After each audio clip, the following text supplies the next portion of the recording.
unti-unting lumalapit at nagbabadyang makaapekto sa ating bansa. Nasa labas pa yan ng Philippine area.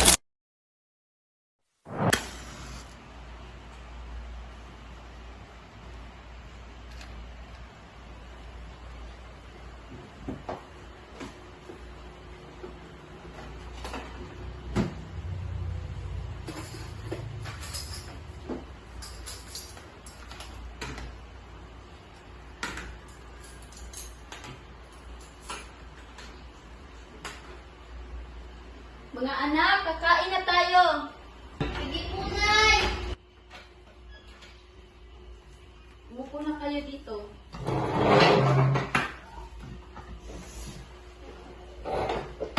May pasok ba kayo mga anak? Wala pong sinabi suspended yung klase, Nay. Sige na, kumain na kami dyan.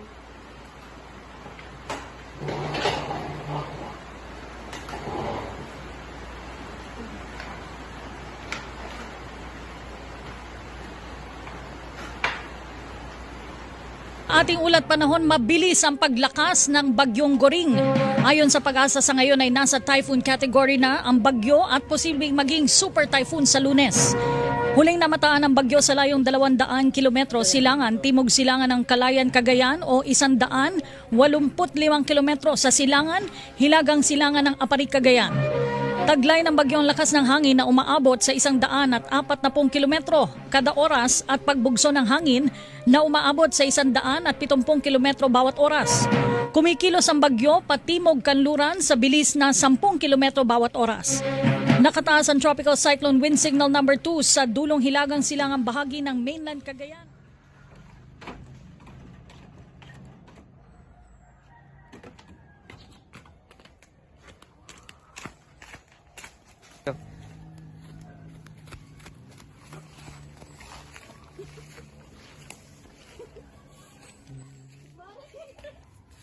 Mare, alam mo na ba yung balita? Ano ba yun? May paparating daw na bagyo na signal number 5. Ganun ba? Pumasok ba ang iyong mga anak? Oo, pumasok. Pauwiin mo na, baka maabutan pa sila ng bagyo. Oo nga. Sige, Mari, susunduin ko na sila. Sige. Agad.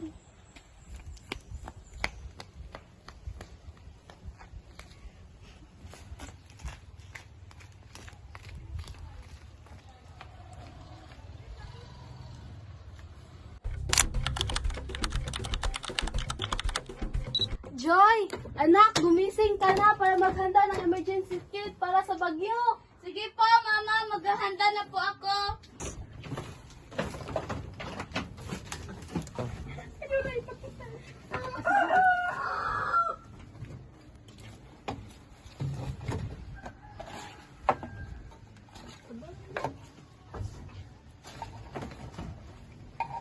Tapos ka na ba, anak?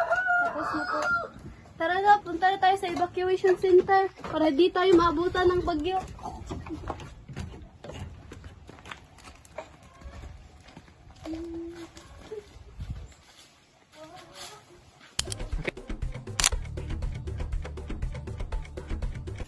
Maiko, ayusin mo na yung bubong dyan kasi paparating na yung bagyo. Maghanda na tayo. Ako pong bahala dito.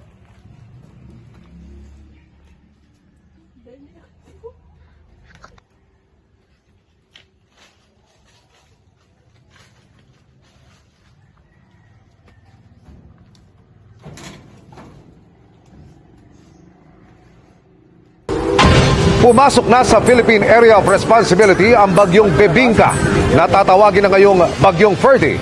Pero bago yan, ramdam na ang masamang panahon sa iba't ibang probinsya sa bansa. Nakatutok si Mariz Umali.